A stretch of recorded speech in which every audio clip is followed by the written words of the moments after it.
Yo, what's happening? What's going on? What's popping? People, how's everybody doing tonight? A little bit of a late night tip for the post game show on the Sunday, but nonetheless, we are here. I'll be your host tonight. My name is Toddy,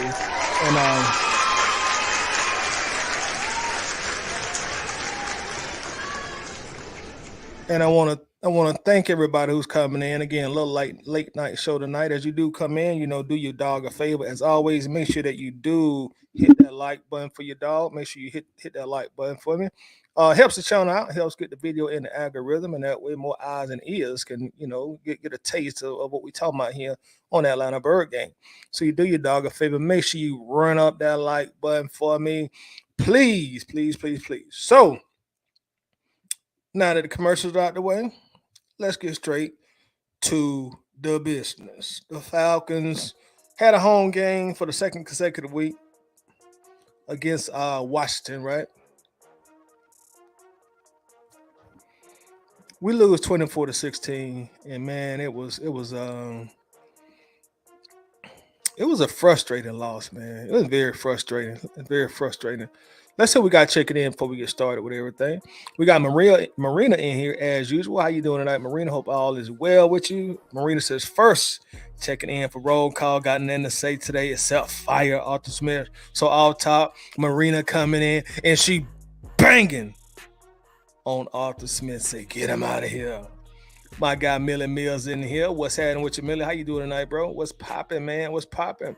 We got Coach Davis in the building. Says, what's up, Toddy, bro? I came to bang. So Coach said he came to bang. I gotta be honest, Coach, man. The reason I went so late, so I went bang too hard right after the game. After the game, I was upset. So I said, you know what? Just don't even go on immediately. Just get in the car, watch the rest of the games, peel down a little bit. That way, when you do go on, you don't be banging too hard. So if I would have came on right after the game, y'all really would have got a A1 bang session because I was upset. But, I had time to simmer down and so forth. So we're here to discuss the game. And I'll tell y'all my thoughts. Y'all, of course, tell me y'all thoughts as well. So let's get to it. G in the building as always. What's happening with G? G says, what's up, Toddy? Fire Arthur Smith. Oh, fire. Hashtag fire Arthur Smith. Now, listen. Y'all know we ain't shy about starting no movements here. Y'all know we're not shy about starting a movement. So if y'all feel like Arthur Smith need to go like G, put it in the chat. Hashtag fire Arthur Smith. Put it in the chat. If y'all feel like he need to go, put it in the chat. Fire Arthur Smith. ATLAX in the building says, what's up, Toddy? What's up with your ATL? How you doing tonight, man? What's going on? Travis Preston in the building, as I always say, he came to bang. Let's get to it. Let's get to it. Facebook user is in the building. Says, good evening to your Facebook user. Hope all is well. Dave checking in also says, this tiebreaker loss really hurt. Yeah, man, this is a frustrating loss, bro. Oh, man. Like I say, Dave, that's why I couldn't go right after the game, man. I just had to simmer down, bro. I had to simmer down, man. I just went and did other stuff, ran some errands, just watched the rest of the games. I just had to chill. I just had to take a chill pill, bro. I couldn't even go on right after the game. I didn't even have it in me, man. Our money checking in. Since Arthur Smith needs an ego check. Yes, he do. Our money, we've been saying for the longest, man, how stubborn that joker is, how stubborn and arrogant he is, bro. We've been saying it for the longest, man. Been saying it for the longest. Facebook user, what's up? How's it going? Checking in. Appreciate you coming through. Thanks a lot for coming in. My brother from the Bronx is in the building. Robinson. What's up, Robinson, man? I ain't seen you in a minute, bro. Where you been? Hope everything been going good with you, man. I ain't seen you in the chat in a minute. I ain't seen you on Facebook in a minute, bro. So I hope everything going good with you, man. But I'm glad to see you tonight. Says, my guy, I'm sick of this crap. Me and you too. Man, you just had to deal with the Braves losing. That already ticked me off. And now here come the Falcons right behind them. Man. Facebook user says, Desmond Ridder ain't no NFL quarterback, bro. Uh-oh. Let's get to it. If y'all think Facebook user kicked it off, so let's kick it out. If y'all think Desmond Ridder is a starting caliber NFL quarterback, put a 1 in the chat. If you think Desmond Ridder is a starting caliber NFL quarterback, put a 1 in the chat.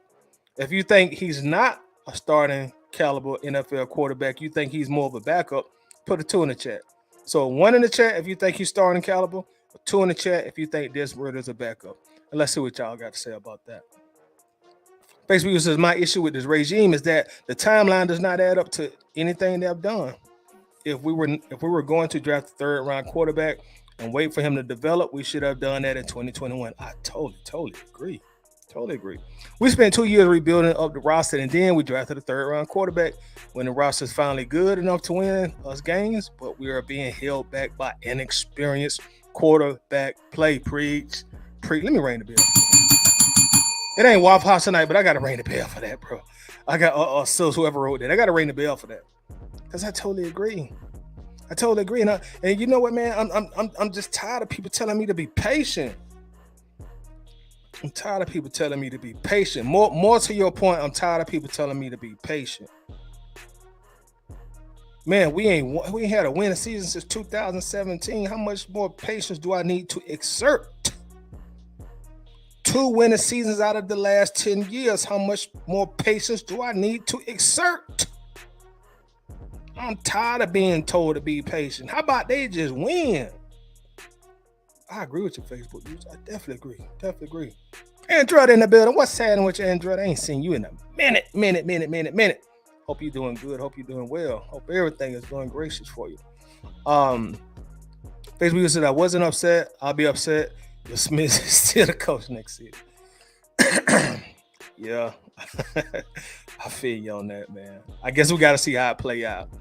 You know, we could win the next 4 out of the next 5. And that would be a blessing, I would say. Facebook user said Ridder threw the same INT as Shador did. Yes, he did. It was just on the other side of the field. But you're absolutely right. Keon coming here banging on Arthur Smith. Says fire Arthur Smith. Robinson banging on Arthur Smith. Says Arthur Smith gotta go. Dave says, why are you guys wasting your time with the fire Arthur Smith stuff? It ain't gonna happen. So Dave says it's a waste of time. So Dave, you think his job is secure the entire season, no matter what? Let us know. My guy Torian Brown is in the building. Says, what's up, Toddy Jones? Don't let up off of him. Fire him now. So everybody saying fire him. Keon says, I came to bang. Let's get it, Keon. They deserve to be banged on tonight, bro.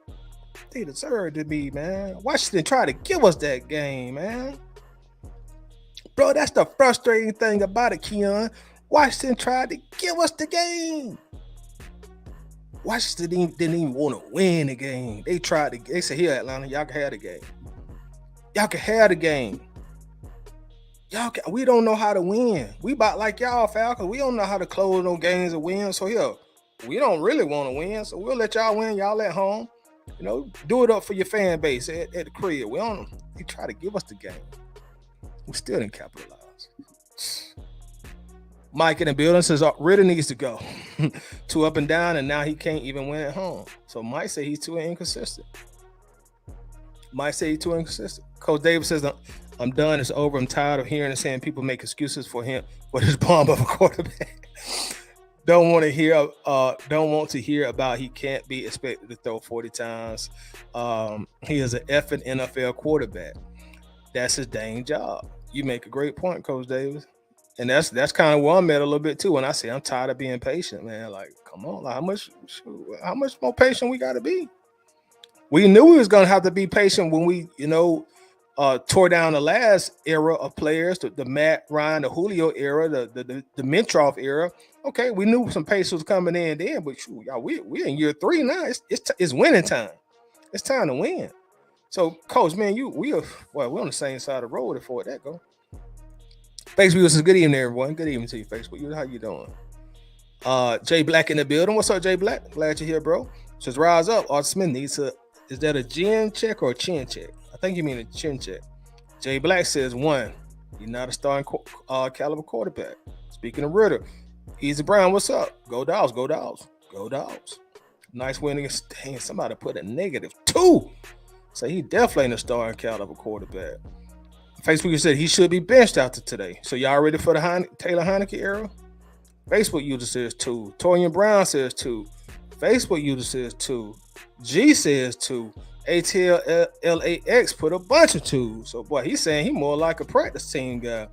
Facebook user says 2. Okay, Marina cutting some slack. Marina got a 1 up there. Facebook user says a bunch of 2s. Dave says, I know it happens occasionally, but how do you throw 19 incompletions? What was his completion percentage today? He had 42 attempts, I think. Does anybody know Ritter's completion percentage? It couldn't have been that good. Coach says, been a fan too long, and since Chandler we have had, if nothing else, but great quarterback. Then we get this bomb. Wait here was a bomb. Hold on, wait here was a bomb in between Vic and Ryan, but I forgot his name. We had 3 bombs. Leftwich, Chris Redman, and I think who else was that? We had 3 we was rotating in at the time. The third one kind of escapes my memory right now. Marina says, I think he isn't been given a fair chance. Arthur Smith is expecting him to turn water into wine.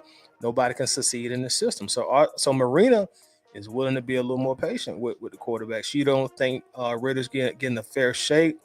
And I'm gathering she said a lot of that is being based on Arthur Smith and his system. Coach put a bunch of 2s up there. Miller Mill says, let's just go for 2. We don't need it though, and plus it worked before. Goofy coach. What's up, dog? Miller Mills. Jay Black says, good point, Facebook user. Dave says, one side of the ball is coached vastly better than the other side. Yeah, and defense is coached a lot better than the offense side. I definitely agree with you on that. Facebook says, got too many people on 1-year deals to be patient. Ooh, let's ring the bell on that. We got to ring the bell on that. It's not a Waffle House tonight, but we got to ring on that. We got to ring the bell on that. But you got too many people here on 1-year deals. Too many veterans that you signed and gave some pretty good money on 1-year deals. Hey, man, Calais is like 45 years old. He might just say, bump it, I'm about to retire and relocate and move to Alpharetta. I'm done. I'm out of here. Bud Dupree, he been playing good lately. He might say, you know what? I appreciate the love, Atlanta, but my stock rose a little bit, and I got somebody in the AFC offer me a little bit more money than y'all are. I'm out of here. So you make a good point. That's what you use. Good point. Coach says, bro, I've been patient since 85 when I became a fan. Yeah, you and me both, bro. You and me both. Man, I feel like I've been more than patient. I mean, can we just win? Why did it always got to be just be patient and trust the process? Hey, they ain't been winning, man.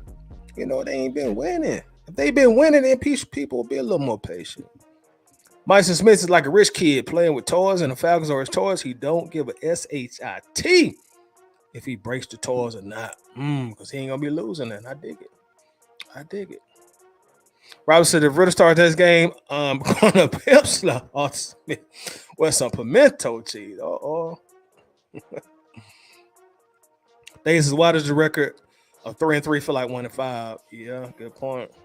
Because when you lose a game like today against a team that's on paper, you think they are worse than we are. We was the betting favorites going into the game. I think we was the odds on favor by 2.5 points, if I remember correctly. And we were at home. And Dave, a lot of us just thought we had turned the curve, man. That Houston game, we just felt like we turned the curve.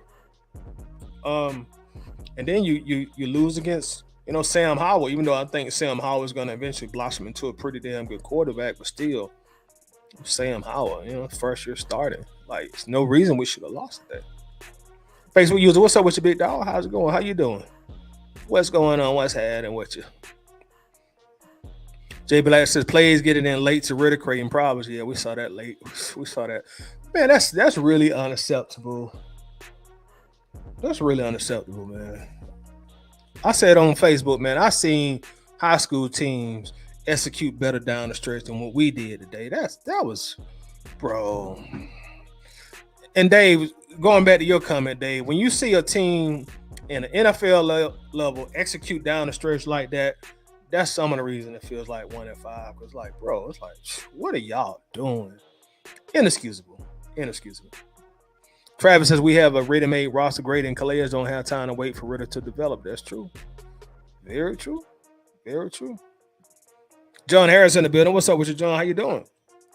So I'm sorry I couldn't wait, and I had to go on and cuss about what I saw today. The coaching staff and Ritter fell down 6 runs on a 10-run ladder today. Destroyed all the goodwill from last week. John, you correct. You correct. And y'all remember what we said last game on the post-game show?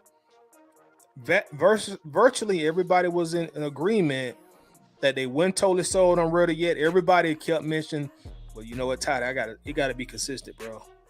Everybody, man, was saying consistency. I just kept seeing that word. You know, for everybody who tuned in last week, y'all remember we talked about it, and everybody was saying consistency. That's what everybody was saying. And like John saying now, I mean, you built up goodwill last week against Houston at home, and then you come back tonight or earlier today, and you lay an egg. That's not being consistent. It's not being consistent. They said I absolutely believe that he will coach the rest of the season and beyond because he will point to an inexperienced quarterback. I'll say this, Dave. He might finish the season. It depends on how the season goes. Now, we totally flatline and we lose like the next 4 or 5 games, they're going to get him out of here. But I will say this. I think Arthur Smith has to win at least 8 games this year. I think he will. I think he does. I don't think he survives an 8-9 season or nothing less. Definitely not 7-10 again. I think he needs to win. Well, maybe 8 games. He might can buy time with 8 games. I just say 7. I'll cut it and I'll say 7. He has to win more than 7 games. 7 or below, they're gonna get him out of here. They're gonna get him out of here. Dave also said the Falcons defense fought and clawed. The Commanders didn't try to give up anything. Hey man, shout out to the Falcons defense, man. Shout out to the Falcons defense, cause our defense has done enough this year for us to be undefeated, bro. Well, our defense, we should be 6-0. They've done enough for us to be 6-0 this year. And how often as Falcons fans can we say that about our defense in the past? Defense been balling, man. Just offense. And it's so disappointing. It's so disappointing dealing with the offense, man. It's so disappointing. And the disappointing thing about it is we invest so much draft capital in the offense. We invest so much draft capital in the offense, and for them to, let us down so much this year, it's just disappointing. Dave says, I think the defense is eventually going to get discouraged. You may be right, because that's normally how it happens. If the offense don't catch up with them by like week 10, week 11, you're going to hit that point where they're like, okay, this going to be one of these years. Shoot, bump it. We did our part, but shoot, offense, they ain't got it. I agree with you, Dave. I agree. Mike says the porn stash has to go. Dave also said the head coach and quarterback is a bad combination. How Barkley say terrible in my Charles Barkley voice. That's just terrible, Shaq. Ernie, did you see that? That's terrible, Ernie. That's my Barkley impersonation. What's up, Russell? That was me that said that about the regime being on the being on the wrong timeline of drafting the 3rd round quarterback.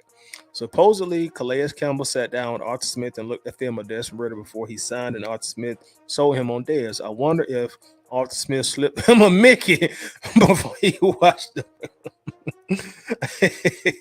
I don't know. He is up there in Atlanta, man. I don't know. I mean, I've heard that, and I heard Calais speak on it also, but I'm not saying that they're lying, but $7 million on a 1-year deal at his age, yeah, that'll convince me. And you playing in Atlanta, let's add that too. Oh yeah, I'm in Atlanta. Warm weather. A lot to do. beautiful women. You know, a lot of stuff to do for a wealthy person. Oh yeah, I'm cool. $7 million. Oh yeah, I'm good. Let's get it. Let's go. Let's go. You know, so I'm sure that had a whole lot to do with it also. John says, and I'm sorry, we are stuck. We got to ride this roller coaster for the year during the what does that mean, John? OJT for the coach and the QB. What does OJT mean, John? What's up, Dave? It says 47 attempts and completion percentage was this one. What was the completion percentage? Can anybody let me know? I guess I could look it up. Facebook user says I'm still below about the 2-point conversion call. Bro. Arthur Smith, like I said in the headline, Madden. Man was out there playing Madden today. Y'all gotta pardon me for having an old copy of Madden. I ain't bought a new copy in like 2 years. But he's out there playing Madden, man. Like, dog, what is you doing? This man was out there coaching like he was playing Madden today. Larry from the Dixon Way says, I came to bang. What's up with you, Larry from the Dixon Way? Y'all make sure to show some love to the Dixon Way. If you're not already subscribed, make sure to subscribe to the channel. Excellent. Georgia sports content creator, so show them a lot of love. G says Ritter was 28 for 47. Okay, let's see what that was. So 28 divided by 47. Oh, yeah. Oh, boy. Let me take a sip off that. Ooh, wait.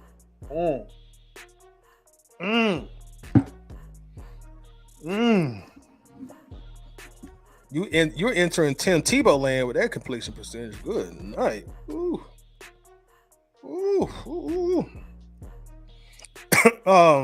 They said it would be a shame to lose defensive coordinator after one season. Sean Payton would surely come after the guy. Yeah, the thing about it though, that would be more of a lateral movement, and I don't see that happening. If we lose him, it's gonna be due to a head coaching job. If we lose him, it'll be due to a head coaching job, and the way he looking at it, you might be looking at it like, you know what, Arthur Smith, I might be your replacement. So, you know, but yeah, I don't see him leaving unless he's gonna be a head coach somewhere. Demetrius Jeffrey in the building. What's up with you, Demetrius? Always good to have you here. How's everything going tonight? How you doing? Facebook said I'm tired of Smith trying to look so animated like he don't know what's going on. Should have had the plays ready before hitting the field. Bad coaching the whole fourth quarter. This is terrible coaching, bro. Terrible, horrific coaching. Killer Panda said, which quarterback we drafted? Who y'all want? Comment. If we draft a quarterback in the first round of this coming draft, y'all put in the comments who would you like to see the Falcons get. I know everybody gonna say like Caleb or Drake May, but are there any like kind of sort of under the radar quarterbacks you guys would like us to go after? Facebook said, this is what I said. The Falcons should have took the quarterback instead of Kyle. This is why. Sorry. I said the Falcons should have taken the quarterback instead of Kyle Pitts in the draft. Falcons wasn't ready to move on from Matt Ryan. Hey, I agree with you. I would say I was talking about that in the group for a while, man. Everybody told me Kyle Pitts is well. Y'all know we took his nickname from him, and y'all tell me every week that he ain't earned it back yet. I'm gonna ask the question again before we get off the live. But they was telling us that he was since we don't say his nickname anymore, they were saying he's a super pony, a super horse. So you got to draft the super horse, you know, like one of them horses that He-Man would be on back in the day. Was it Battle Cat? I think that was his name. He-Man Cat or whatever he used to ride on. Oh man, let's see. Mill says offense played better when we ain't have a defense. WTF, make it make sense. Yeah, they did, bro. And that's why when we finally get a defense, we have to take advantage of it. Y'all know how the Falcons move. Our defense could be ranked 31st next year. So when they're in the top 10, but we gotta take advantage of it. And they got sacks today. Y'all see, y'all gonna let me forget that. And they had what, like 4 sacks today, Millie Mills? And we got sacks today. Poor Falcons defense. Poor Falcons. And speaking of defense, right? The defense gave up less than 200 total yards today. Less than 200. In fact, let me look at the stats. I'm just freestyling that off my head. But I think they gave up 193. Yeah, 193 total yards. And we still lost the game. Come on, man. The defense gives up 193 total yards. And we still lose the game. Washington's time of possession was like 23 minutes. We still lost. Boy, that's why I couldn't go live right after the game, y'all. I was too in my feelings. I would have been on here doing a lot of cussing. So I said, I'm going to chill out. I go on later on. John says, and the sidelines did the offense no justice. I want to know how the play clock almost gets us twice on successive downs due to the play not coming in. I'm going to speak on that, John. I'm glad you brought that. I'm going to speak on that. Now, I'm going to be honest. That first one, I got to put that blame on Desmond Ridder, to be honest with you. When I went back and looked at the play, the huddle was broke in enough time for the ball to be snapped. Everybody was set. And there was like maybe 3 seconds on the play clock when everybody was set. At that point, Ridder, you got to be looking at the game clock or the play clock. You got to see you down to like 2 seconds, 1 second. And then in the NFL, I've always noticed they always give you a sweet 2 seconds when it hits zero. It'll hit zero and they won't even call it immediately. They'll give you a sweet 2 seconds when it hits zero. But I'm going to put that first one on Ridder. You got to go ahead and call that. You got to go ahead and call for the center to snap the ball. At that point, that's on you. Now, after that, I'm putting that on Arthur Smith out there playing Madden today. The rest of the game clock, play clock deficiencies, having to waste timeouts, I'm putting that right on Arthur Smith playing Madden. He must shot the controller down and ran to the refrigerator or something and forgot that you got to call a play. Y'all know how y'all be playing Madden sometimes and then a person don't call a play, you be like, oh, they must put more control down and went and use the bathroom, went and grab something to drink. That's on Arthur Smith, the rest on. But I'm going to put the first one on Desmond Ridder. Demetrius says, to lose against a team called the Washington Commanders is absurd. I agree with you. I definitely agree with you on that. Facebook said, I've been a Falcons fan from Toronto. His first quarterback was Barkowski. Said he would get so frustrated with the team back then that he decided to apply for the head coaching job. That sounds like something John Harris would do. He showed me the rejection letter he got. Let me ring the bell for that. Oh, boy. That made me laugh. Damn. Demetrius says, all the days are going to continue to come up with excuses for Ridder. Yeah, they will. And the thing about it, you won't see them in the group tomorrow. They'll get goals. They only pop out when Ridder play a good game. So they gonna be busy tomorrow. When everybody in the group talking about the game tomorrow, you ain't gonna see them. You ain't gonna see them. They gonna be ghosts. That's how they roll. That's how they roll. T. Terry checking in says Matt Ryan got really mad he couldn't do his job. Speaking of Matt Ryan, let me just say it was good to see the Iceman back in Atlanta today, calling the game. You know what I'm saying? And I must say, Matt Ryan did a phenomenal job today calling our game. Absolutely phenomenal. Obviously there was a little Falcons bias, but it wasn't just over the top. I've heard former players when they call their team games, like the dude for the Saints, I forget his name. I think he's played linebacker. But they be so obnoxious with their bias. But Matt Ryan, he didn't let his bias dig too deep and affect the job that he was there to do. He did a phenomenal job calling that game. He sounded, I'm going to be real, he sounded like a 15, 20-year veteran calling games. He was sharp, on the money. At one point, I kind of sort of forgot it was Matt Ryan. I just thought it was one of the regulars who had been doing it for decades. I'm like, oh, shit, that's Matt. So Shout out to the Iceman, man. He did a fantastic job. Hopefully he'll call more Falcons games, but you know the CBS thing, how that go. Um, Robinson says we need to draft Fields. We needed to draft Fields instead of Pitts. We building the team back with some sick of losing. I've been a loyal fan since '83. Hey, I'm in the same boat with you, bro. I just want these jokers to get it right soon. Get it right real soon. Please get it right soon. Dixon Way, Larry says, Art Smith and Des Ridder poop that goodwill away. They pooped a lot of stuff away today. Day is tired. How can Art Smith be made to feel uncomfortable? I can't take his presses any longer. But he seems to be mocking everyone instead of showing humility and accountability. Man, that is such a Dave, that comment is such a profound statement you just made, bro. See, the thing about it, man, we're dealing with a multi-billionaire son, right? We got to keep that in mind. We got to put that in perspective. We're dealing with a multi-billionaire son.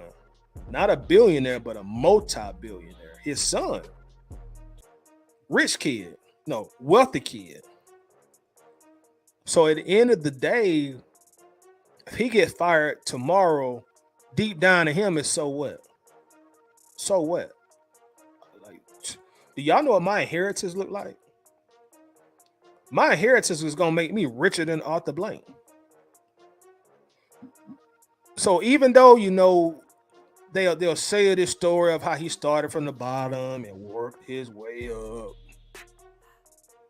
he's a multi-billionaire's kid. He's fired tomorrow. There's no sweat off his back. He ain't gonna hurt for nothing.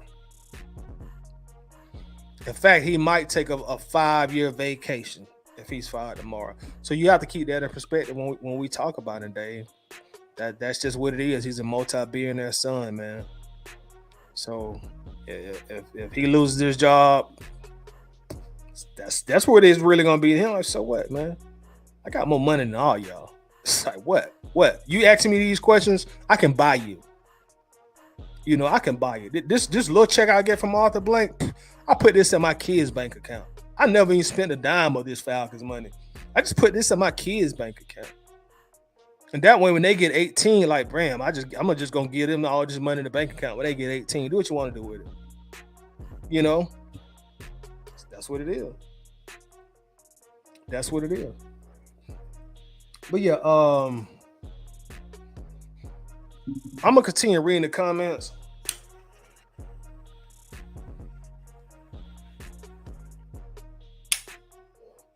But let me talk about the game just a little bit real quick, right? Washington came out. I think their first possession they got a field goal, right? Drove down the field, kicked the field goal. And we came out our first possession, and y'all correct me if I'm wrong, but we came out our first possession and we scored a touchdown. We came out our first possession and scored a touchdown. I think that was our first time this year scoring a touchdown on our first possession so far this year. So we came out on fire and we at home. So we came out, you know, lit, feeling good, feeling nice. Like, yeah, today is our day. They kicked the field goal, we answered with a touchdown. So automatically, boom, little momentum automatically to start the game. Let's go. And I'm seeing him like, yeah, boy, this is a boy. We about to get it. We about to do it. We about to do it. This is going to be our highest scoring game of the year. Watch.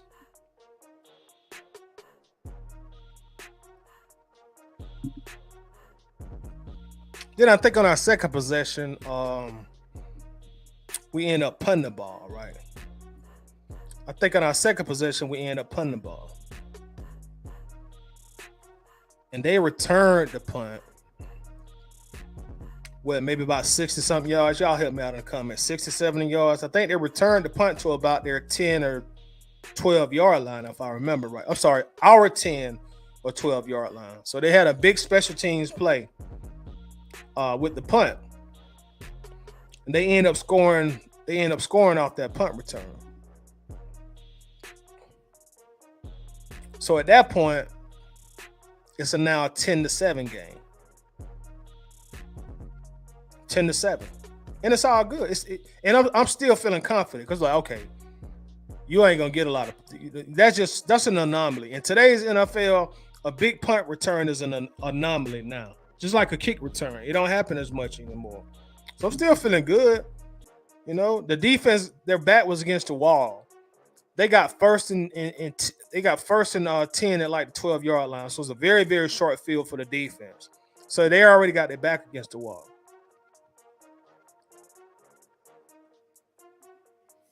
So they go up 10-7, right?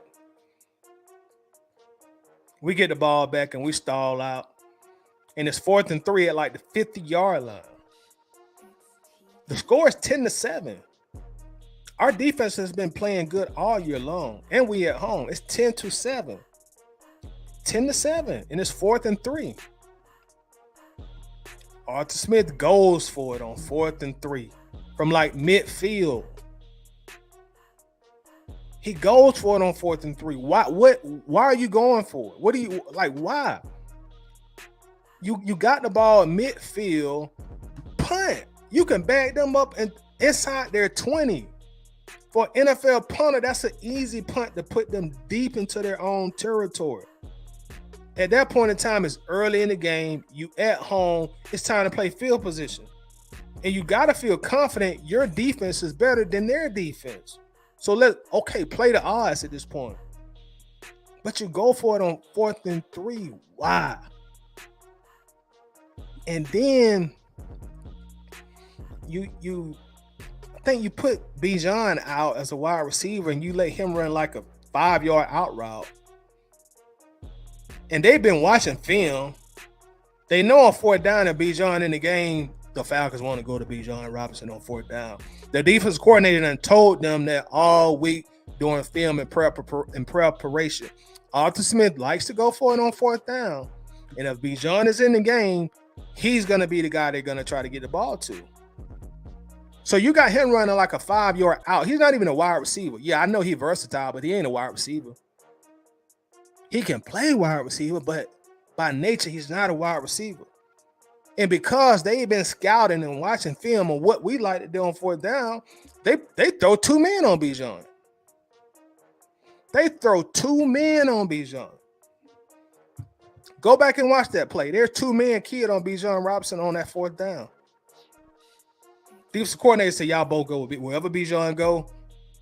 That's going to be the hot guy. This route, this play is designed for Bijan. Follow him. Spy him. Wherever he go, you go. Needless to say, we don't get the 4th down. So now, after the special teams just set the defense up for failure, Arthur Smith playing Madden set the defense up on Madden for failure. Y'all know how it is when you play, man. Like, sometimes you'll end up playing somebody, they just ain't going to punt the ball no matter what. It can be 4th and 18, and they got the ball at their 30. They going to go for it. They're playing. They're not trying to win strategically. They're playing a video game. So they just balls to the wall. You're using some strategy. 4th and 8, 4th and 11, even 4th and 5, depending on when you got the ball at, you putting the ball. No, they just going for it. So Arthur Smith goes for it, sets his defense up for failure. They end up scoring another touchdown.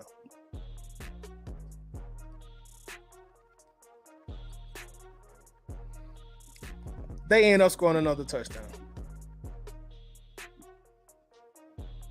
So now at that point, I think the score is 24-7, if I remember correctly, at that point. And now they've changed their game plan. Cause see, before what they were doing, no, I'm sorry, the score would have been 17-7 at that point. My bad. It was 17-7. And now when it's 17-7, now even though the Falcons can continue doing their game plan, they got to switch it up a little bit because now you're down by 10.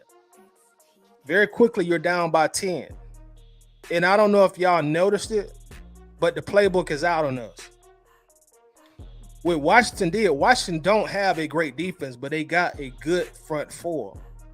They got a good front four. So what they did all game, especially early in the game, they just stacked 8 in the box. They just put 8 in the box. They just stacked 8 in the box.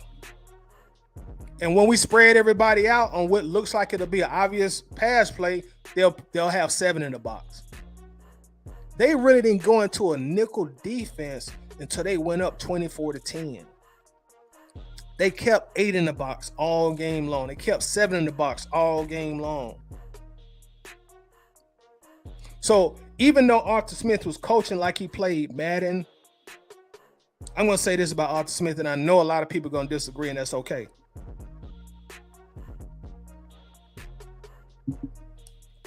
I'm going to say this, and I know a lot of people are going to disagree, and that's okay. Feel free to disagree. But I don't think Arthur Smith's play calling was bad today. I think, and listen to me when I say this and try to understand where I'm coming from. I think he coached a bad game based on him playing Madden, going for it on 4th down, the stuff that happened in the end of the game with the delay of games. I think he coached a bad game when it was time to make coaching decisions, but I don't think the play calling was bad. Just the play calling in itself, I don't think the play calling was bad. I'll tell you why. There's an old saying that goes in football, take what the defense gives you. That's what Arthur Smith was doing with his play calling. He was taking whatever the defense gave him. And again, Washington made it known early, and they were very apparent that, listen, we're going to stack the box. Bijan is going to see 8 people in the box. You bring Tyler Algier in here, he's going to see 8 people in the box too. We think Desmond Ridder played okay last game, but we still don't believe in him. So you're going to have to beat us throwing the ball. So if you were wondering why Smith got away from running the ball as much, because there was nothing there. And I'll tell you this, it may not seem like it, but the run blocking wasn't that bad today. I'll repeat, I know it don't seem like it, but the run blocking was not that bad today. But when you're facing constant 8-man fronts, when you got 4 receivers and they still got a 7-man front, I even seen there were times the safety came up and made like a 9, put like a 9, in the box. The safety was coming up and you have like almost 9 guys in the box. But when you're facing a 7 in the box, 8 in the box, almost exclusively, you can't keep running. We only average 3.6 or 3.7 yards per attempt rushing the ball. So Washington's strategy worked, just like Detroit's strategy worked. Stack the box, make Atlanta throw the ball. So I think Arthur Smith took what the defense gave him. That's why Ridder had, 47 passing attempts, y'all told me? That's why he had so many passing attempts. Because the Commanders refused to let us run the football. They was telling us Bijan Robinson is not going to get off on us unless he's really Superman, unless he got superpowers. They were focused on Bijan. And if you notice today, Tyler Algier was kind of the hot running back. Go back and look. If you didn't notice it watching the game, Tyler Algier was really the hot running back today. Arthur Smith saw that too. He was like, look, I got to get Tyler more carries because they're keying in on Bijan. I can't get him off. You know, they try to get him involved in the passing game, but running the ball, oh no, that was sold up. I think Bijan averaged like 3 yards. It might have been 2 yards a carry, like 2.8 yards a carry or something like that. Let me see how many yards a carry Bijan averaged. Give me a second. Let me look at this. Yeah, Bijan Robinson averaged 2.8 yards per carry. So the Commanders were not going to let him get off. They were keying on him. That's why I said a few weeks ago I was kind of worried about the offense being too Bijan-centric. Because in the NFL, like, look, these defensive coordinators, these athletes, man, like, look, they can if you ain't got the quarterback to back up the running back, they can make it hard for their running back to get off. If you ain't got the quarterback to back up the running back, they can make it hard for that running back to get off. So that's why you saw Tyler Algier with just as many carries as Bijan Robinson. Because Arthur Smith had to take what the defense gave him. So I don't really have a problem with the play calling. I have a problem with his coaching decisions when he started playing Madden, but I don't have a problem with the play calling. Don't think the play calling is as bad as people are letting on. But when the quarterback, and see that's why when you get like a generational running back, like they say Bijan is, and I think he does have generational talent. I'm not trying to slight him because he's a phenomenal athlete. But if you don't got the quarterback play to back up that running back, it's gonna be tough sledding for him in the NFL. Because you're gonna see a lot of defenses do what Washington did today. And Washington defense ain't that stout. The front four stout. But no matter how good you as a running back, good luck being an eight-man front every play. Good luck when you bring in 4 and 5 receivers and you still got a 8-man box. I keep saying front. Eight men in the box. Good luck beating 8 men in the box. Good luck when you got 4 wide receivers spread out and they still got 7 in the box.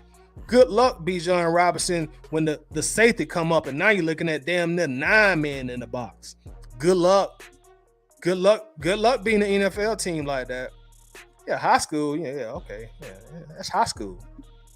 You can have a superstar running back doing it in high school, but the NFL is different. So if the quarterback don't have the talent and the skill set to get these guys out the box, because now when you're in the second quarter, because they didn't get all them guys out the box at the end of the third quarter when they went to the prevent defense. Go watch the game. Go back and rewatch the game. When Washington went up 24-10, they switched the defense and then they started running more of a prevent defense, or maybe like a more softer version of a zone. I'm gonna take that back. They really never went to a prevent defense. They just got as many men out the box and they went more into a zone defense. And they started burning the clock midway through the third quarter. That's how much they don't respect our offense. They start burning the clock. Go back and watch the game. They start burning the clock midway in the third quarter. Up 24-10, they already burning the clock. They're saying Atlanta cannot put these many points up on us. Their offense isn't that good. So, again, I don't think the play calling was that bad, y'all. In fact, I think Smith did what the defense gave him. But when you got mediocre play at the quarterback in the NFL, good luck. Good luck. Good luck. And see, in order for a guy like Bijan to beat that kind of defensive scheme, the quarterback got to back him up. When I say back him up, he got to play well. He got to give that defense a reason to get all them guys out the box. And if you ain't complete with 59% of your passes, they not going to get out the box. If you ain't complete with 59% of your passes, they're not going to get out the box. Because the percentages and the analytics say they're going to win the game unless you start completing passes at a higher clip, which Ritter couldn't do. And then we end up throwing an interception on the following drive, and they take the interception back to like our 25. We throw an interception, and they return it back to like our 25. So now the defense back against the wall again. Now the defense backs against the wall again already. The defense backs are already against the wall again. Already. So You take away those situations that put our defense backs against the wall, that's 21 points. That's 21 points. The interception, the bad fourth down attempt on our part, and the special teams punt return, they scored 21 points. That gave them 3 touchdowns. Take them 21 points off the board. They only got 3 points. Again, they only had 190. Think about it, y'all. They only had 193 total yards. That's not passing yards. That's not rushing yards. They had 193 total yards. They only possessed the ball for 23 minutes and some change. So, Falcons defense. Watching a game like this, I just feel so sorry for the defense because not only is it a game the defense played well enough to win, but it really messed up their stats too. Because those 24 points, 3 of those points was really earned. Those other 21, that's gonna mess up their points allowed per game number. And I know it ain't all about stats, but guys on defense take pride in stuff like that. Don't let them tell you no different. They take pride in stuff like that. So, Falcons defense, man.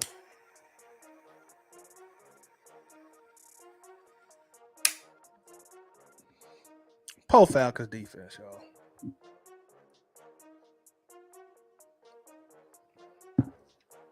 Then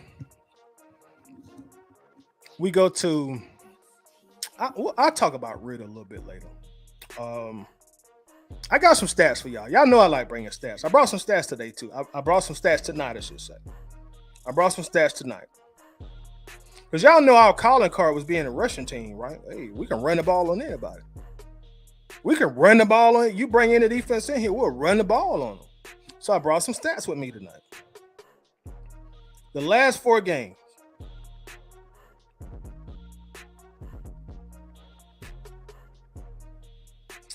We had 44 yards rushing as a team, the Lions game. 44 as a team, the Lions. I told y'all how the Lions stacked the box with us on us. And the Lions were tough. They were mean. They intimidated us. So we didn't get but 44. We didn't get but 44 yards rushing as a team against the Lions. Jacksonville, we did much better. We had 127 yards rushing against Jacksonville. Against the Texans, we had 96 yards rushing as a team against the Texans. And today we had 106 yards rushing. And we averaged 3.7 yards per rush as a team. Now, I'm going to go ahead and tell y'all, we're not running the ball as effective as we did last year. I'm starting to think the mystique of us being an elite rushing attack is starting to leave. Because we're not running the ball nowhere like we did last year. Going into this game, we was averaging right at about 4 yards per attempt. 4 yards per attempt running the ball. Going into this game, it probably went down to like 3.9. But we was averaging 4 yards per attempt rushing. Last year, we was averaging 4.8 yards per attempt. Last year, we averaged 4.8 yards per attempt. So that little mystique is starting to leave. Now, here goes something else. I know a lot of y'all going to disagree with me on, but I'm going to tell it to you.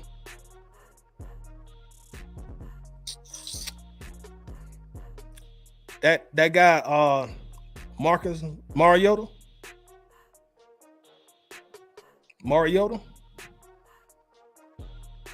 he was a very big reason why we ran the ball so well last year. Now, he couldn't throw worth a quarter. I ain't saying he was a good quarterback. He couldn't throw worth a quarter. But he was a big reason why we ran the ball so well last year. Don't let nobody tell you any different. Don't let nobody tell you any different. The reason we were the third best rushing team in the NFL last year, a big part of that was because of Marcus Mariota. Don't let nobody tell you any different. Because what Mariota brought to the rushing attack, unlike Ritter's skill set, is he put a lot of stress on the defense when it came to defending the run.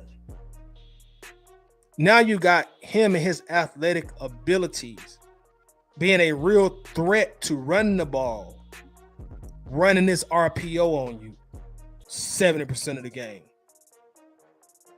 Yeah, it came with turnovers from him now. I'm not going to leave that out. It came with turnovers with him. But defenses had to think more now. Well, they had to think more then when that RPO and Mariota was coming out. They had to think more. Like, is this boy gonna keep the ball? Or he gonna hand the ball off? Or he gonna run the ball? Like, they had to think. Now with the rushing attack, they ain't got to think as much. Now they just focus on their reads. But they had to do a lot of thinking when Mariota was running that RPO on that ass. Marcus Mariota was a very big reason why we were the third best rushing team last year and why we were so proficient running the ball last season. 4.8 yards per attempt as a team over 17 games, and everybody knew we were going to run it. You just couldn't stop it. Also, you may not agree with me, but I'm going to say it anyway. That style of play helped the offensive line greatly. That style of play helped the offensive line greatly. I'm not giving the offensive line no breaks for starting off slow the beginning of the year, but I'm just trying to tell y'all, and trust me, I know Mariota left a lot to be desired when it came to throwing the ball. But he also brought a different element to this team that we're now missing.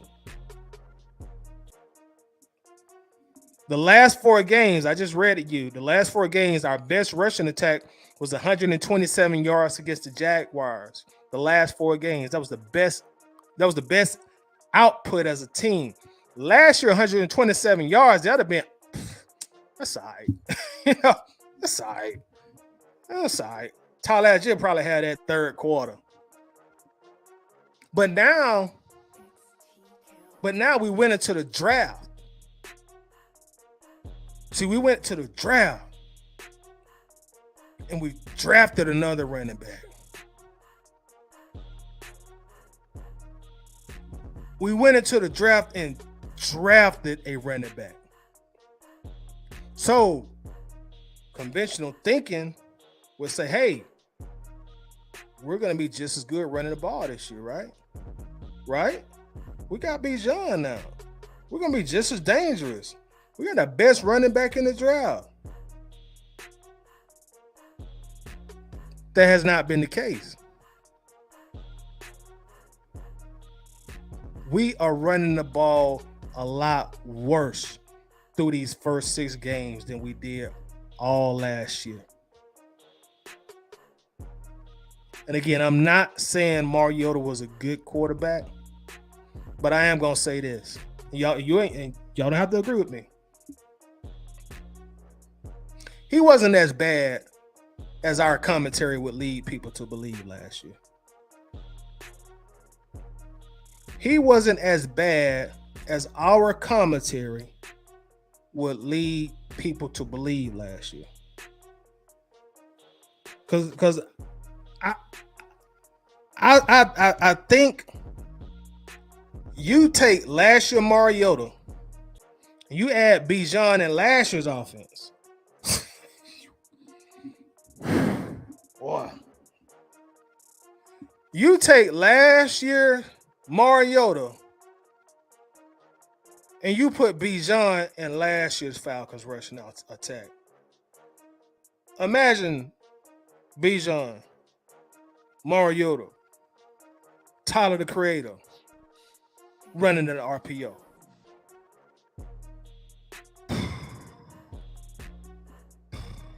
Rusty says, no, Mariota was pure ass cheeks. Let's keep it 100. Ritter just ain't no better. Rusty, I don't think you understand what I'm saying. At no point did I say Mariota was a good quarterback.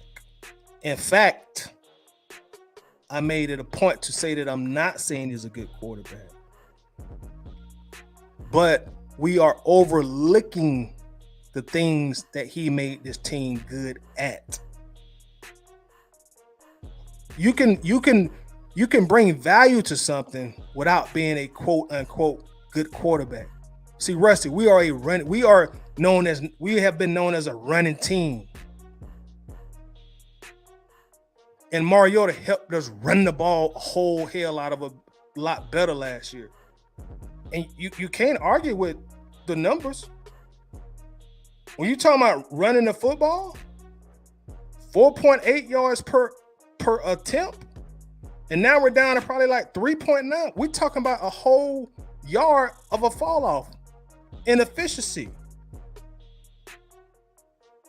So it's hard to argue those numbers.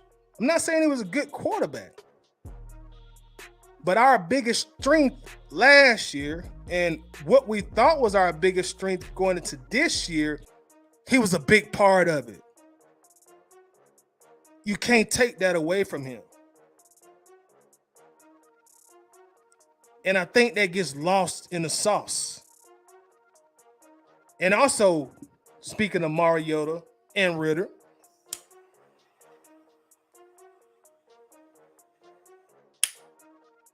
I'm going to say this and I'm going to stand on it. After 6 games, I see why Coach Smith did not bring Ritter in earlier. I see. Wasn't ready. Ritter has had one very good game out of 6 this year as a starter. So that just lets me know last year around this time, he was a whole lot worse. That just lets me know last year this time, he was a whole lot worse.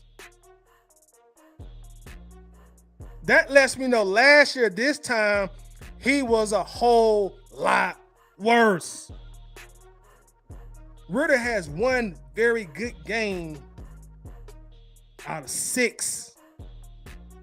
Ain't never been greater, man. What's that, 16%? So I see why Ritter stayed on the bench so long. Mariota gave the team the best chance to win until we saw we couldn't get in the playoffs. Dravis Card, I'm sorry, let me highlight your comment. Says, Ritter is in development. Mariota was 8-9-year vet. Big difference. I agree. I don't disagree. But I'm just saying,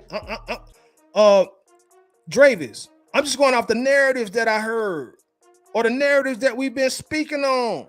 Well, why Coach wait so long to put Ritter in the game? Because he wasn't ready. That's why. That's why. He wasn't ready. He was way worse this time last year than he is now. That's why he didn't get in the game. And I'm not capping for Mariota, but I'm just keeping it 100. I'm watching what we thought was an elite rushing attack struggle to run the ball lately. I'm watching what we thought was an elite rushing attack struggle to run the ball.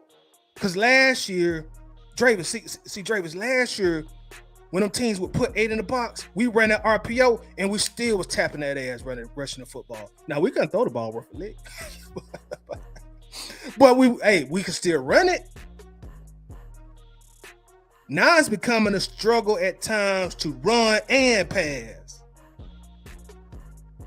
Dravis, now it's becoming a struggle at times to run and pass. And Dravis, let me tell you this too, bro.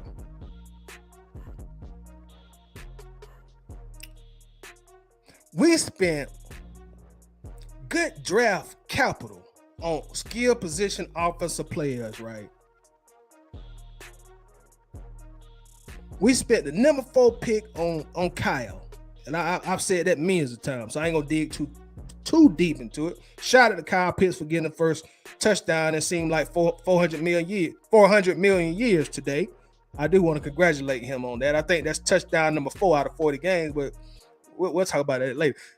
The next year, we go and get a skill position wide receiver at 8. Then at 8 again, you go get Bijan.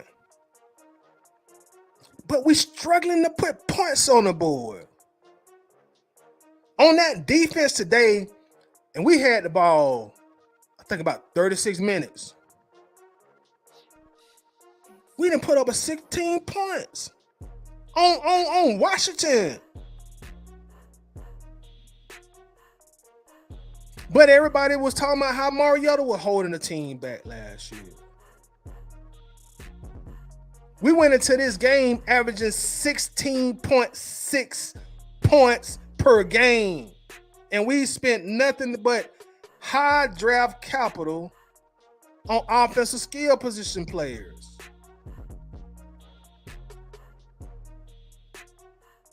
Tight end, wide receiver, running back, and we still can't score. It seems like every game we go into the fourth quarter, we have no touchdowns or 1 touchdown.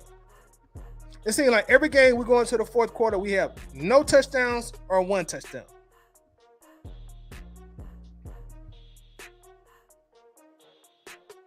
The offense is struggling badly.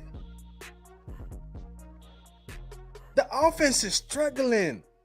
After this week stats come out, we're probably going to be ranked like 15th in rushing. Out of 32 teams, you're right. That's average. You're an average rushing team now. We're still gonna be in the bottom of the 20s in passing. The offense is struggling, but the defense holding things down. Shout out to the defense. We should be 6-0. We should be 6-0 based on the defense. But the offense can't score.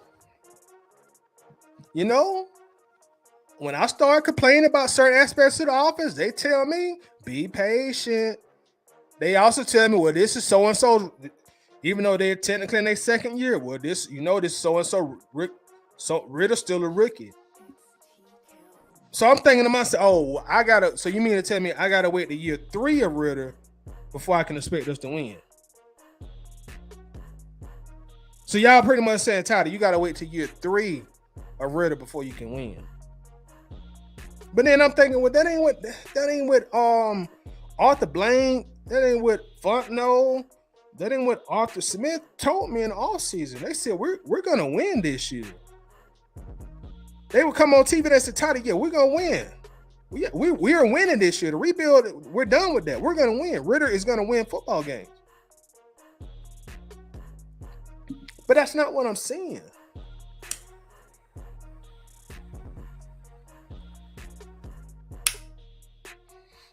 And now we're about to head to Tampa on the road.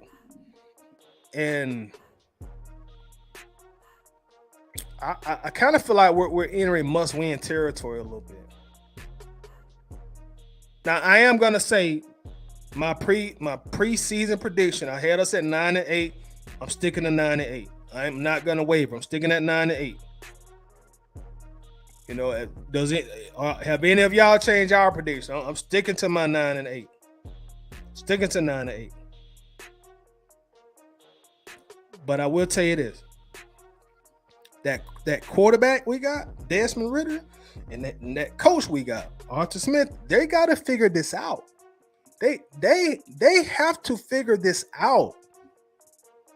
I don't know if that means at this point, Smith, you give Ridder one more game on the road against Tampa to see how he responds. And if he don't respond correctly, that might mean there's some tough conversations you got to have in the meeting room on Tuesday. And when I say tough conversation, a tough conversation with Ridder and probably a good conversation with Taylor Heineke. Because if we go 3-4, oh boy, that's gonna be a hard hole to climb out. We go in 3-4, that's a hard hole to climb out, I think, for this team.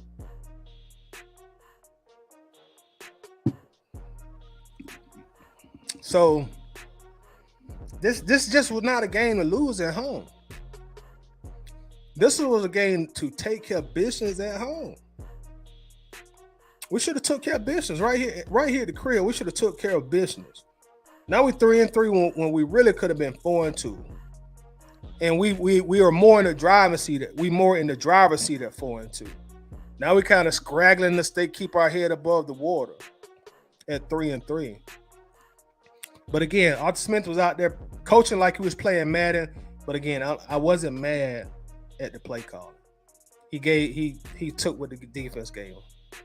Took it, and I got some more stats. Because I was telling y'all how in the NFL, if the quarterback ain't right, your generation of running back, he ain't gonna be what you want him to be. Now we looked at the Falcons team rushing stats the last 4 games. I got some more stats. Let's look at Bijan Robinson's output these last 4 games. Let's look at what Bijan been doing. Let's look at that.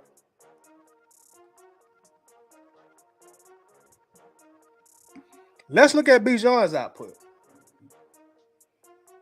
And we're going to go with them same 4 games. Bijan against the Lions. 60 yards. 60 all-purpose yards. I'm including rushing and receiving. 60 yards. Now against the Jaguars, he balled out. And we ran the ball a lot better that game, mainly because of him. He had 137 total yards against Jacksonville. Ball out. You know, he looked like he was going to be first team All-Pro after that game. Following game against the Houston Texans, a big fall off. 58 yards. Today, 80 yards. So out of the last 4 games, and I think he only got 1 touchdown in between these 4 games too. So the last 4 games for Bijan, we got 1 game over 100 yards, over 100 all-purpose yards for Bijan Robinson. 1 game. And that goes back to what I keep saying. When you have what's called a generational running back, if the quarterback ain't up to par, it's going to be tough sledding a lot of times for the generational running back. Now, talent-wise, should Bijan be getting more than 60 yards in a game all-purpose, more than 58 yards in the game all-purpose, more than 80 yards in the game all-purpose? Of course he should. But if the quarterback can't get 8 guys out the box most of the game, it's hard for Bijan. And then see what'll happen. Let me tell y'all what else will happen too. Because I really looked into this. Like I said, I didn't go live right after the game. I even went back and rewatched the game. Just because I wanted to peel myself down a little bit. Let me tell y'all what else I'm seeing. The offensive line. If Team A keeps 8 guys in the box most of the game, most of the important parts of the game, until they go up 14 and they want to get more in the soft zone. But if they're keeping 8 guys in the box, and sometimes they're going to bring the safety up and say, hey, Ritter, it's now 9 of us, Jack. What you going to do? That's an intimidation factor for a young quarterback. That's an intimidation factor for a young quarterback. When you see that safety come up and he make 9 guys in the box, that's an intimidation factor. But unless that quarterback can help out that running back and get these guys out the box, it's gonna be hard, man. It's gonna be tough. And that's exactly what we're seeing. The book is out on the Falcons. These teams are realizing how they have to defend us and defend Bijan Robinson. That's what we saw today. That's why we can lose a game when the opposing team don't have but 193 total yards. That's what we're seeing today.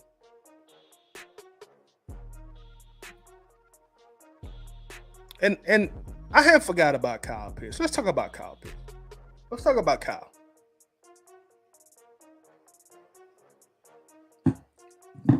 Y'all know we started the free Kyle Pitts campaign.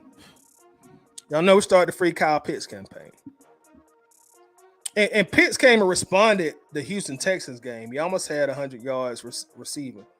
I think he had 87 yards. So we were looking for a little bit of consistency. So we were hoping we could get another good output today from Pitts. But Pitts gave us 4 receptions for 43 yards. And he did get 1 touchdown. So we did get a touchdown from Kyle. So let me look at the chat here, because I ask this every week. Should we give Kyle Pitts his unicorn nickname back? Because y'all know we stripped him of his nickname. And then I asked y'all after the Houston game, should we give him his name back? And y'all told me, no, Tyler, bro, he got to start scoring some touchdowns. We got to see it more than just one game, bro.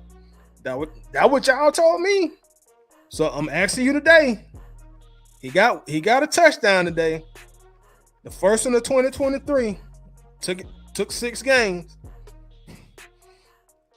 4 catches. 43 yards. And this is the 4th overall pick, by the way. Do y'all think Kyle Pitts has earned his nickname back? Should we start back calling him his nickname? I'm asking y'all, does he get his nickname back? I want to know. I want to know. Y'all let me know. Let me know, has Kyle earned his nickname back? Because I know some people say he got to get more touchdowns, but Kyle got a touchdown today. So should Kyle Pitts get his nickname back? I want y'all to tell me.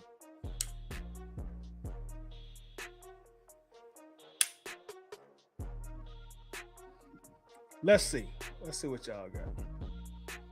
Shout out to my guy A1 Forever. Y'all make sure to check out my guy A1 Forever, also on YouTube.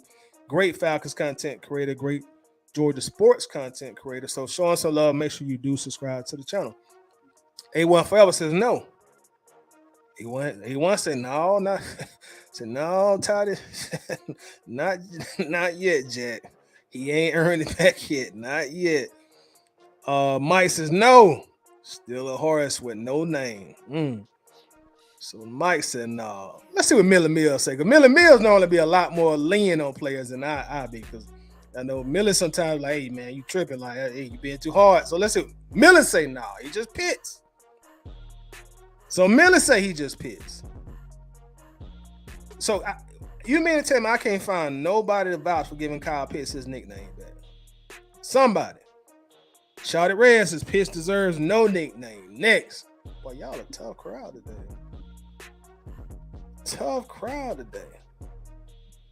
John says, Red and Winston, I knew it. I knew that Tyler was so mad he didn't want to go on right after the game. He said, oh, yeah, I did. Oh, no, sir. I had to calm down, bro. No. I was too upset, bro. I had to calm down, man. I was in my feelings, man. You know, I was in my feelings, especially how we played and how we performed and executed in the 4th quarter. Absolutely not. Hold on. We got somebody that says yes. Coach Davis says yes. It shouldn't have ever been taken. Not his fault. Look what he did with Ryan. Not being used correctly. So Coach Davis said give him his nickname back. Now, Coach, the only thing I would say in rebuttal, when you say look what he did with Ryan, he had a very good rookie season. But gotta be honest, Coach, like, still only 1 touchdown. He did very good with Ryan, but still only 1 touchdown. Because when you're a unicorn, that means you're almost superhuman in your abilities. So, but we're gonna still take that vote in consideration. So we got 1 yes that says give him his nickname back. So does anyone else want to give Kyle his nickname back? Anybody else? Let's see if we got somebody else that'll give him his nickname back. Hold on. G says hell no. Oh boy, y'all a tough crowd tonight. John says nickname. Nobody should have a nickname until they have some seasons of consistency. That I can agree with. That I can agree with. T Terry just says no, T Terry said no so casually, like, bro, next question. Like, bro, next question. No. Little E says just call him KP.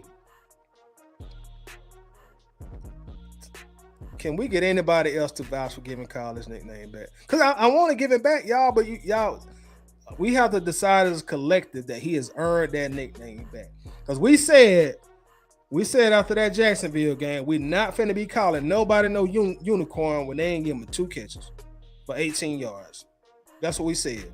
Russell says, I'm ready to fight everyone. Trade everyone and restart from scratch. To be honest, Terry and Arthur losing me. That's very fair. Russ, it's sure gonna get interesting after the Tampa game if we don't win. My guy Wallace Smith in the building. How you doing tonight, Wallace? What's going on with you? Always good to have you. Just tight. I don't think Kyle should have lost his nickname. Okay, so Wallace might be on board with getting it back because it's not his fault. Because you got to have a quarterback to give him the ball on a consistent basis. Great point, Wallace. Excellent point. And I agree with you. I do agree with you, Wallace. I do. But Wallace, let me give you a little additional information on why we stripped it. First, the production wasn't there. Second, he played, again, like me and Coach said, he played very well with Matt, but Wallace, one touchdown.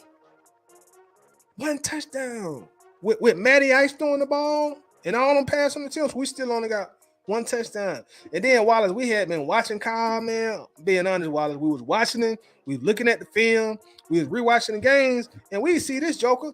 He running half-hearted routes. He was real lackadaisical out there. You know, like sometimes he'd rather be doing other things. So we was like, man, we can't be calling this cat no unicorn. Because see, I'm gonna be honest, man. Even though I agree with you, Wallace, it's not his fault. But kind of like what John saying, some things you gotta earn. If it ain't his fault, well, he need to earn that name. He needs to actually earn it. And it's a cool nickname. I like calling him that. But he needs to earn it.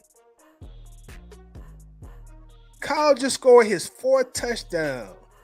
Let's see how many games Kyle has played. Give me just a second.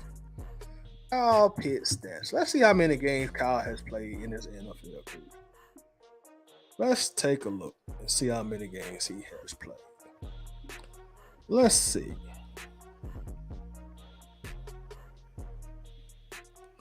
Kyle has played in 30 games in his NFL. No. Take that back. I take that back. Including today, Kyle has played in 33 NFL games. He's played in 33 NFL games. And he has 4 touchdowns in 33 games. 4 touchdowns in 33 games. That's a pace on a 17-game season. That is a pace of 2 TDs per season. And that's not me making up stats. That's me getting a calculator out and doing the math. Now, y'all, as a fan base, we can't be calling nobody almost superhuman and they averaging 2 touchdowns a season. Now, if Rudd ain't the guy and we get a quarterback and he make Kyle score more touchdowns, then I think I speak for most of everybody when we say we'll happily give him his nickname back. But I don't think as a fan base, it would be prudent for us to call a guy that averages 2 touchdowns a game. That's the 4th overall. I'm sorry, 2 touchdowns per season. Excuse me. That's the 4th overall pick, the unicorn. I don't think that's prudent. I really don't. Ray Ellison in the building. What's up with your races? I'm just joining this. It's just a Waffle House crew. No, this ain't Waffle House tonight, man. I just didn't come on right after the game, Ray. and I came on late on. That's all. I just needed to calm down. I needed to calm down. Coach is true, but also Ryan was at the end. Didn't have the I agree, Coach. I agree. If Kyle could have got Matt and like the mid 2015, 16, 17, 18 around that time, he could have had different results. But that's just and Coach, that's more the reason that I thought that just was a bad draft pick. Because you coming at Matt Ryan, who's at, like you say, he had kind of lost the zip, the velocity on the ball. So, you come into an Asian quarterback who's only and I'm sure, Coach, that the Arthur Smith and Terry Fontenot administration, they had to know that Matt Ryan was only going to be there one more year, 2 at the very most, and they were going to move past him. So that's just why I had so much problems with that pick.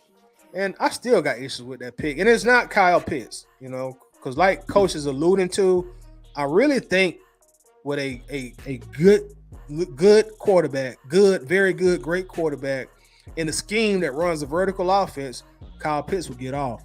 With an offensive coordinator who really can truly design to get him the ball and a quarterback that can consistently get him the ball, I think he would go off. That's why I had so much problems with that pick. That's why I just fussed and complained about that pick, man. Facebook user says, when and if he leaves us, he will ball out. Maybe so. If we don't get this offense right, I don't see him coming back. I don't see him coming back.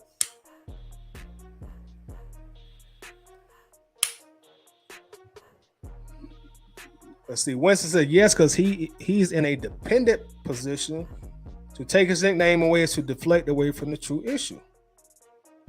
Now that's an interesting comment. He's in a dependent position. So I'll ask you this, Winston. Because again, as a fan base, to call any player a unicorn who averages 2 touchdowns per season, that's being a very generous fan base. And I do agree he is in a dependent position. But does that mean we just give him something that he hasn't truly earned? So we just gonna give it to him without him earning it. Because I think for the first 2 years, we were sitting back looking at Wayne like, yeah, when it's coming. I know it's coming. When it's coming. Like, damn, this shit ain't coming. Oh, he hurt. Oh, no. Come in this year. Oh, it's coming this year. Got Ritter in here. It's coming. Cole Smith is. Hold on. Kyle is loafing. He ain't even finishing his routes. Oh. So at this point, I mean, are we just gonna give people? Are we just gonna give players nicknames and look past the fact if they have really truly earned the nickname? Because you call somebody like, look, I'm gonna be honest. If I'm calling you a unicorn, man, you better be putting on some unicorn numbers. Now, if he coming out here, he giving me 8 to 13 touchdowns a season, I get a Kyle Pitts jersey and I'll take Pitts off the back and I'll put unicorn on the back. I'll wear it every broadcast. In fact, I'll get 2. I get the black and the white. If you're giving me 8, 13 TDs per year, I will get that cop. I will get that number 8. I'll get unicorn on the back. I'll get me a Falcons hat from Liz. I say, hey, bro, put unicorn right here. Put unicorn. Take this Falcons off and put unicorn right here. But 2 TDs a season, and this let me show y'all another reason I have a hard time calling Kyle a unicorn. I'm gonna show y'all something else real quick. Let me type this in real quick. It's another reason. At this point, it's past the fan base. At this point, it's past the fan base. I'm about to show y'all something. Let me show y'all something real quick. Let me blow this up real quick. This is why I have such a problem with the unicorn name. Let me share my screen. Hold on just a second. Let me share my screen. Share screen. There we go. Do y'all see that? Can y'all see that? Those are his betting props. Do y'all see what his over and under is? If you can see that, just tell me, yeah, I can see that. Do y'all see what his betting props is? Kyle's over and under is 32.5 yards. His over and under is 32.5 yards. You're supposed to get that in a quarter if I'm calling you a unicorn. Even though Julio didn't score a lot of touchdowns, I would have been more prone to consistently call Julio Jones a unicorn because he put out some outwardly numbers. But if your betting line is 32.5, I have oh boy, it's gonna be hard for me to call you unicorn. I'm sorry, man. It's gonna be hard for me to call you unicorn. Hold on, let me see what y'all saying. Let me go back up. That's my dog. P, what's up, bro? Y'all, that's my ace boom right there, man. Me and Philip, we grew up together, man. That's like one of my best friends in the world. You know what I'm saying? Through thick and thin, says, what up, Jones? And that's how you know somebody like know me personally. They address me as Jones and not Toddy. But what up, Jones? I like when you call him my little pony. P, I didn't think you'd be watching, bro. Because I know you don't really do social media like this. But, man, I sure appreciate you checking me out, bro. Thanks a lot for that. I was hot that night, too, P, boy. I think that was after the London game, boy. Man. Let's see. Larry from the Dixon Way says, no nickname for Pitts. That's where I'm at with it, Larry. Like, man, how can we, like, bro, he got to earn that, man. You got to earn the nicknames. If you come in with a nickname and it ain't earned, I feel like as a fan base, you should be able to strip it. Like we stripped Kyle of his nickname.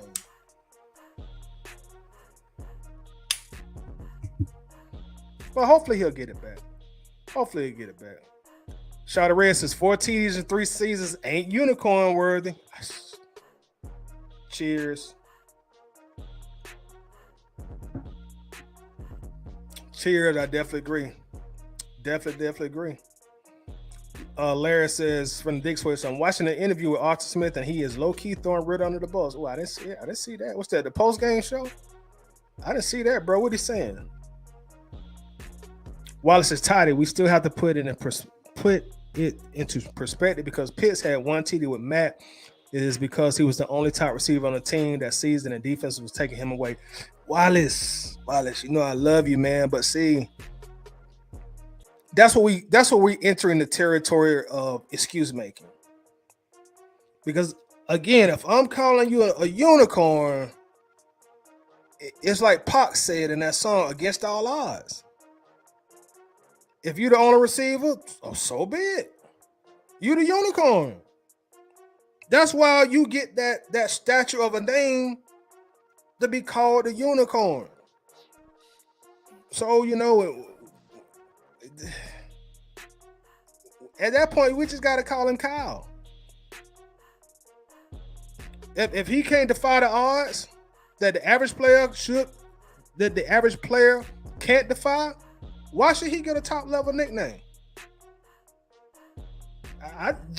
It's hard for me personally to call somebody averaging 2 TDs a season a unicorn. And see, the standard for Kyle went so far down. Y'all remember when he had the 87-yard game? I think it was against the Texans. We celebrated like that was a 160-yard game. We celebrated like that was a 160-yard game. That's how far his standard done went down. You just seen the betting prop 32.5 yards. That ain't unicorn worthy. That means at this point you're an average tight end. You're an average tight end. So in order to get a name like that, like you gotta be head and shoulders above your competition. You can't just be doing what the average tight end do.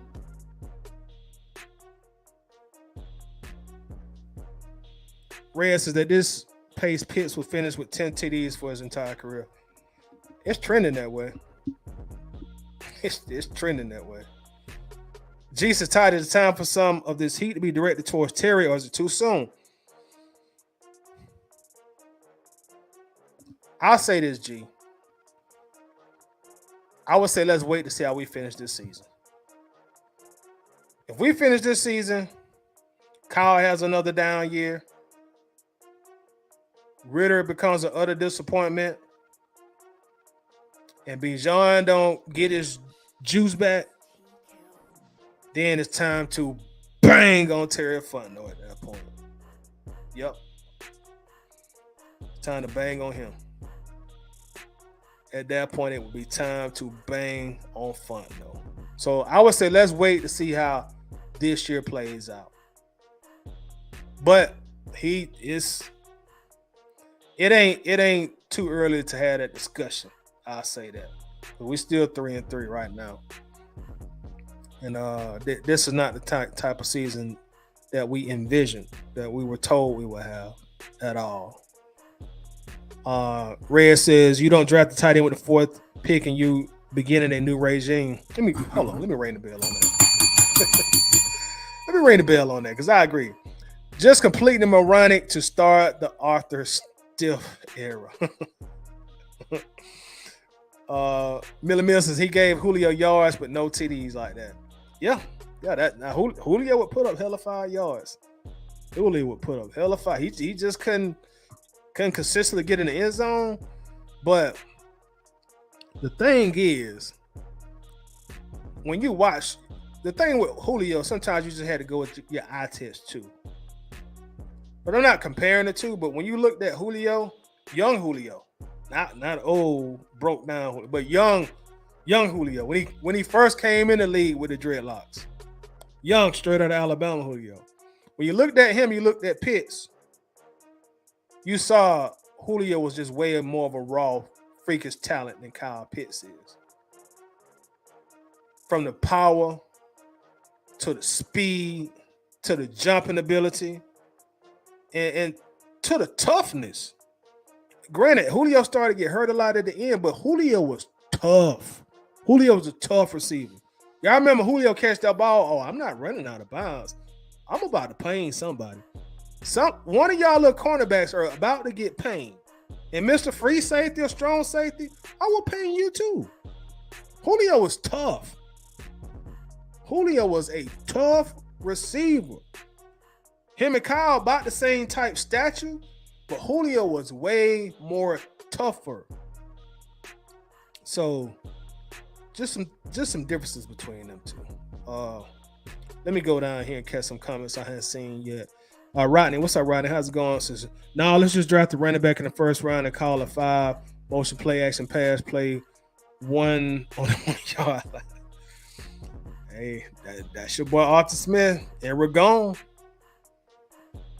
Wallace says, but Todd, you said in one of the episodes that if a receiver is not involved in offense, they're not going to give their all on every play. Now, didn't you say that? Yeah, I did say that. I said if you're not getting your pass catchers involved, they're going to become disengaged. That is very, very true. They will become disengaged, and I think we've seen that from Kyle a little bit.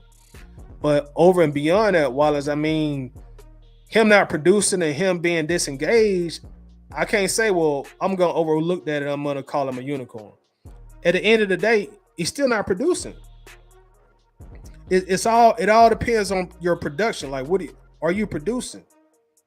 And I mean, he ain't producing. Even today, he got a touchdown today, finally, but still 4 catches, 43 yards.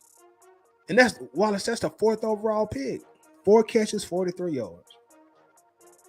That's where we at with Kyle Pitts now.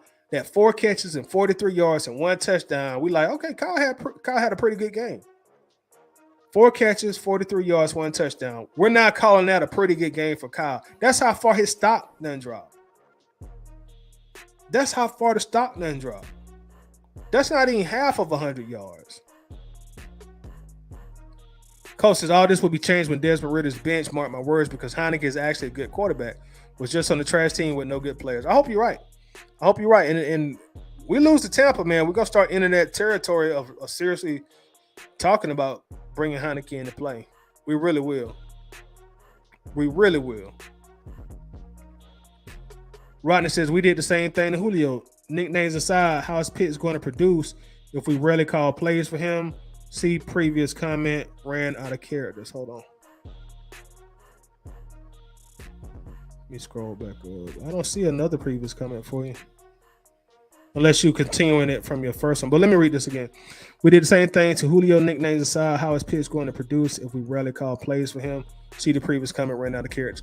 Well, Rodney, that goes back to my original campaign. Free Kyle Pitts. Free Kyle Pitts. If that's where we at with it, we can't call no plays for him. That's why I said that, Rodney. I don't know if you've seen like some of my other videos, but hey, free Kyle Pitts. Put him on the trade block. He can't produce. We can't get the right quarterback in for him. We can't call plays for him. Free Kyle Pitts. And then let another fan base decide if they're going to call him a unicorn. That's to me, that's the simplest solution. Free Kyle Pitts, put him on the trade block. The highest bidder, you got him. As long as you ain't in the NFC South. The highest bidder, you can have him. To me, that's the easiest solution. But over and beyond, y'all, like when you're drafting, this is the thing. When you draft a guy number 4 overall, you in your very first year of your rebuild, a new head coach, a new general manager, he has to produce. You know, we can say he ain't getting plays called for him. We can say the quarterback trash. He got to produce. At some point in time, we can't keep making excuses for him. And even though some of this is probably not his fault, and I'll say some of it isn't his fault, but the NFL is a production business. The NFL is a production business. You got to produce some results. If not, hey, we got to get the next person in here. So if all of this is true, the quarterback bad, the play calling bad, the head coach is bad, he don't get the plays called for him, free Kyle Pitts. Hashtag free Kyle Pitts. Go ahead and put him on the trading block. Let's get somebody here to fit our scheme. But you got to produce. That's the number 4 pick. You got to produce. You got to. Wallace Smith says, Ty, to have a question. And who gave him that nickname anyway? I don't know, Wallace. I really don't know. I don't know. Did he have it at Florida? Did he have that nickname coming out of college? I'm really not sure. But I know it kind of stuck here in Atlanta. At least the first 2 years. Larry from the Dix was on Fox 5 Late Falcon Show. They had an interview with Dave Archer and Arthur Smith, and he low-key threw Ritter under the bus without saying his name. I got to see that. Larry, if you got a link to that, will you inbox it to me, please? I want to take a look at it if you got a link for it. I appreciate it. Let's see. Rodney says there are excuses and explanations. How many times do we throw the pitch? To hell with the nickname, he can't throw the ball to himself. Again, Rodney, free Kyle Pitts. If look, I've already admitted it. I don't know how long you've been watching, but I've already said I feel like if he had a much better quarterback in an offense that ran a vertical offense, I think he'd be a much, much better player and more productive player. But how many years do we sit him in Atlanta with 3 catches a game, 2 catches a game, 4 catches a game, and we keep coming up with reasons why he ain't producing? Just trade him. To me, it's just that simple. Trade him while he still got some pretty high to decent value. Just go ahead and trade him. But again, the NFL is a business based on production. And if he ain't producing, put him on the trade block. Let's see what we can get for him. And I say put him on the trade block because he's going to get to a point next year, if this continues with the same production, he going to force our hand. He going to ask for the trade. And if he publicly asks for the trade, Now we lose a lot of leverage. So if we can't get him involved in offense, put him on the trade block. Do him a favor, do us a favor. And shake hands and say, best of luck to you. T. Terry says Black Ice is a good nickname. Let's see here. Red says throwing your young second-year quarterback to the Wolves lane. Wallace says, I don't think it's Terry's fault because he's getting the players the head coach wants, and it's up to him to coach the players up. I think some of these draft picks were questionable, though, Wallace. Pitts and Bijan. I still don't like these picks. I still don't. Not the players, but the picks. I never was a fan of the picks. Russell's Art Smith is trying so hard to replicate what Kyle is doing in San Francisco and it's not working. He ain't the same offensive genius as Shanahan is. Nowhere near close. Red says, but Toddy's right. Just trade him if we can't use him consistently. That's all I'm saying, bro. We can't be here. We can't be here on this fifth-year option saying the same thing. We can't get in the ball. The quarterback ain't good. Whatever other reason that we conjure up. If we can't get him involved in offense, hey, NFL got a very simple procedure for that. It's called a trade. Trade him. Trade him to the highest bidder. And whatever draft picks we can get for him, use those draft picks and to get somebody in here who fit our scheme better. But the truth of the matter, Red, that's why that pick was so controversial. That's why the pick was so controversial. That's why so many people dislike the pick. It's like you using the number 4 overall pick for a tight end. And as somebody, as a lot of y'all have already indicated, he can't throw the ball to himself. So if we can't get him involved, hey man, go ahead and put him on that trade block. We'll see him in the playoffs. Miller says the worst part is going into the season. I wasn't too worried about our offense.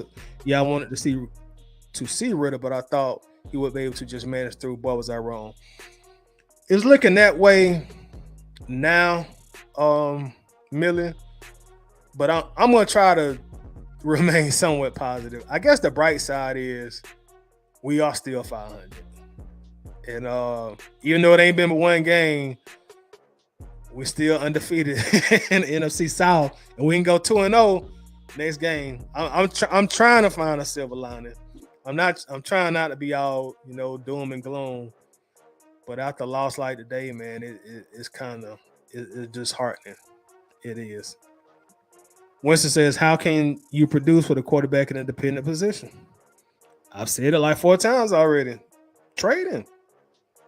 That's why the pick was so controversial. Trade him. If we can't get the quarterback in here to get the most out of Kyle Pitts, trade him. I mean, trade him. Let's look at his stats right now. Coming into this game, he had 18 receptions, 208 yards in 5 games. Like 3 catches a game. So if Ritter just don't bust until what we need him to do this year, and we put Ritter on the bench and Heineke still can't get in the ball, if Arthur Smith can't scheme to get in the ball, I mean, trade him. Like, why are people so afraid to explore that idea of trading him? How did we acquire Jeff Okudah? He was picked higher than Kyle was. Sometimes you get these guys at the top of the draft in the top 5. And sometimes year 3, year 4, you realize, you know what? That wasn't the best pick for us. It's probably better for him and better for us if we go our separate ways. And there's nothing wrong with that. There's nothing wrong with the men you made a mistake on the player and you want to trade them to try to get something for that player. So if we keep just having these issues with him, I mean, we still got a long way to go in this season. We got 11 more games to go. But at the end of the regular season, if we still got this same production, 2 catches a game, 3 catches a game, 4 catches a game, hey, man, just put him on the trade block. Just go ahead and put him on the trade block. Just go ahead and put him on the block. Larry says with Pitts production, he won't even get a third rounder for Pitts, unfortunately. I would hope we could get more for him. I'm hoping that a team who feels like they're a Kyle Pitts type of player away from a Super Bowl would kind of overpay for him a little bit. Kind of like the Patriots overpaid for Sanu when we end up getting a second rounder for Sanu. So I'm hoping we can run into somebody like that. Little E says Brady, Gronk, Mahomes, Kelsey, their coaches call plays that involve their tight end. I agree, Little E. And Little E, that's why I feel like we should have never drafted him, bro. I'm not disagreeing with you. But if you heard anything I said pre-draft, I'm like, man, drafting a tight end the first year of a rebuild, number 4, that's dumb as you know what. I kept preaching that, bro. I kept preaching how dumb it would be to take a tight end for a rebuilding team with an old quarterback. Like, what's the use? And as we're starting to see now, 3 years later, we still ain't got a quarterback in here that can utilize him. That's why the pick didn't make sense. But now we're stuck with him when we should have never drafted him at 4 in the first place. Now we're trying to rationalize why it's not working. When it seemed like to me, if we'd have thought this through thoroughly, we would have saw that a receiving tight end at 4 with an old quarterback who's like 2 years at most for retiring is a bad idea. But hey, everybody called him a unicorn. Little E. They were telling me it didn't matter because he a unicorn. That's what they were saying. That's what they told me. Johnson, I'm going to say it again. How can Travis Kelce not have a nickname but an unproven tight end have? John, hold on. I got to ring the bell to that, John. And John, that's why I have no qualms about stripping that nickname.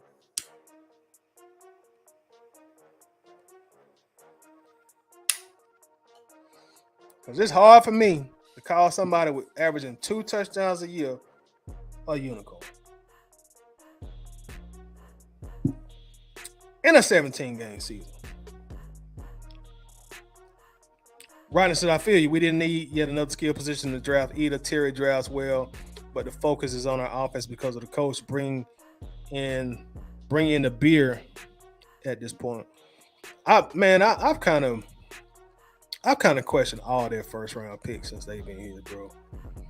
I kind of question them all. Now, I will say Drake London, I was a little bit more understanding of because you had the Calvin Ridley thing going.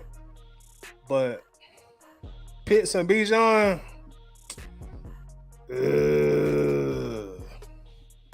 Winston said, if we trade Pitts, then what do you expect back in total? And that a total indictment of the quarterback position. So, and that is a total indictment of the quarterback position. So what's the fix for that? I would hope that let's say if you were to trade Kyle Pitts this year before the trade deadline, I would hope somebody would give you a late first round pick for him. I would hope. I'm being hopeful. But I think at the worst you can get like a second rounder and a 5th or 6th rounder for him. I think somebody give you like a second rounder and a 5th and a 6th rounder. And it says also, and that's a total indictment of the quarterback position. So what's the fix for that? Hopefully we can get a better quarterback. Hopefully Hopefully Ritter can eventually develop into the guy, you know, because I know I come in here and be critical of Ritter, but I want Ritter to work out. And that way we ain't got to deal with trying to find another quarterback, you know, because as much as this fan base criticizes quarterbacks, hey, man, as we're starting to see, it's not easy to find a true franchise quarterback who can produce. It ain't easy. It ain't easy at all. So I'm hoping that Ritter can get it together, blossom into that guy. If not, hypothetically speaking, if Ritter ain't that guy, the Falcons are going to have to do what they did when they found their last 2 franchise quarterbacks. And that's going to the first round, high in the first round, and go get your guy. Even if you got to trade up for him, you got to go get your guy at this point. You got to. Eric Parker says, Kyle doesn't fit Arthur Smith's system. Trade him. I am in agreement with that. Definitely in agreement with that. Basically, it says picking Kyle at 4 just to trade him. I think that's the biggest hurdle for everyone, but I agree if we can't use him, trade him. Let's not waste his talent. Yeah, and you make a good point. I think that is everybody's biggest hurdle because you're looking at like, dang, man, we took this guy at 4 and we traded him in year 3 or year 4. Like, dang, you're looking at it kind of like a wasted pick. But as I said earlier, man, hey, it's better for leverage for you to get in front of it as opposed to his agent leaking to the press that Kyle Pitts want to be traded. Because if Kyle's side initiates it, we lost a lot of leverage. Because now teams know he don't want to be here. Oh, Losky came in here banging, but let me ring the bell on that. Losky say, unicorn is fictional anyway. Have you seen one? The name may fit out there. Damn, Losky. God damn. You threw an uppercut then, but good Lord. Damn. Coach says outside of Vic and Ryan, what first round pick has been worth it for us since 2000? That's a great question. Since Ryan and Vic, since 2000. Who have we drafted? Can't say. Well, Julio. Julio was definitely worth it. Julio comes to mind early.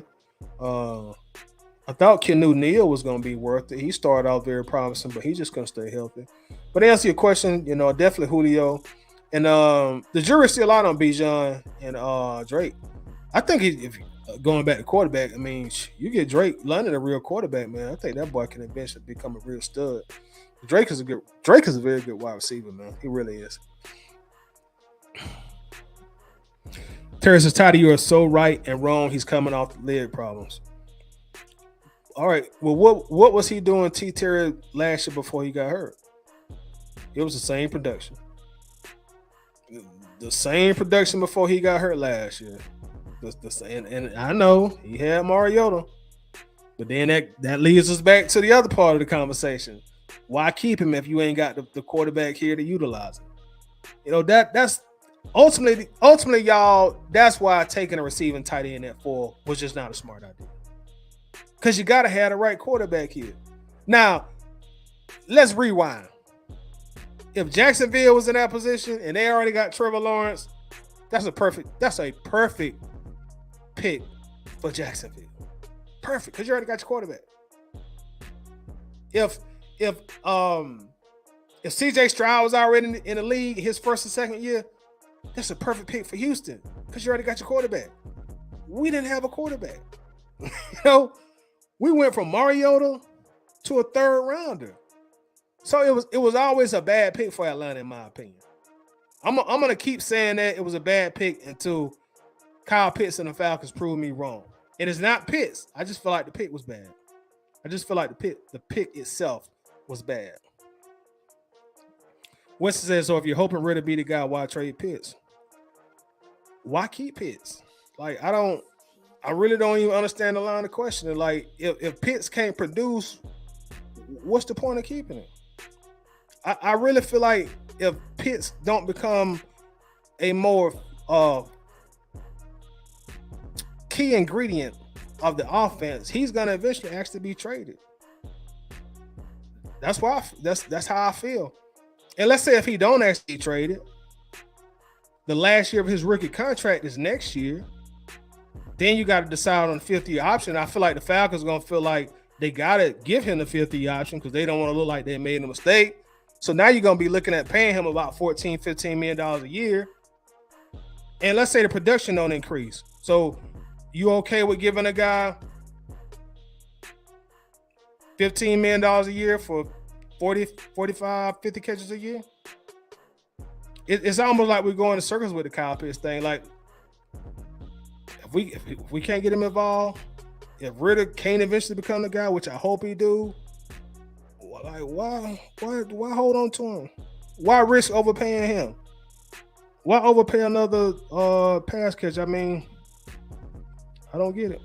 But I guess like somebody said, above you, I guess people look at the fact you picked him for, and that's maybe a hurdle mentally that they don't want to deal with.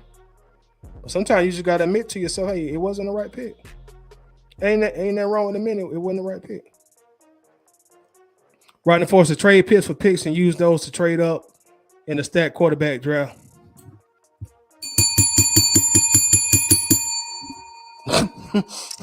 Now you talking. Now you talking. Now you talking. Ain't that going to be right until you get that guy? Now you talking, Rodney. Now you talking. T. Terry says, let's get to Washington quarterback. I like Penix Jr., man. My only thing with him, T. Terry, is I'm not going to lie, bro. Even though I like him, I think he's an exceptional talent with an exceptional arm. Man, that injury history concerns me, dog. It really, really do. It's one thing to tear one ACL, but to tear two ACLs, and I can speak from experience. I'm not an NFL player, of course, but I've torn both of my ACLs, bro. And man, that was some tough injuries to recover from. They really, really is. Really tough. Coach says, yes, it was a bad pick. So is Bijan Robinson. Yeah, I agree with you on that too. Coach. Like, I don't think this regime did a good job with their draft picks in the first round at all. I don't think they did a good job at all. Yes, he's a great player, but we needed a better player at a certain position. Yeah. Taking running back at 8, and we already went over Bijan's stats. If the quarterback ain't there to back Bijan up and get them 8-9 guys out the box, Bijan becomes limited. Yeah, you see the flashes, jukes. I played running back. I like juking. But it's the true production there without the quarterback being able to keep them guys out the box. I just feel like the Falcons did what the Falcons typically do in the draft. They went for flash instead of grit.